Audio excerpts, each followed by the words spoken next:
پائیدار اور دیرپا معاہدے کے لیے مذاکرات ہی بہترین راستہ ہے، لہٰذا امریکی صدر ٹرمپ کو ایران کے خلاف بار بار کی دھمکیوں سے گریز کرنا چاہیے۔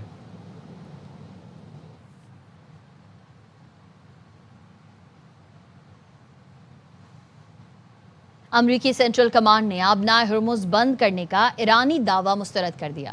ترجمان سینٹ کام کے مطابق آبنائے ہرمز میں تجارتی جہازوں کی آمد و رفت جاری ہے اور امریکی جہاز پر ایرانی حملے کے دعوے کی خبر بے بنیاد ہے۔ امریکی وزیر جنگ پیٹ ہیگسٹ کا کہنا ہے حملے میں امریکی فوجی مفادات کو آگے بڑھائیں گے، سفارتی پوزیشن مضبوط کریں گے۔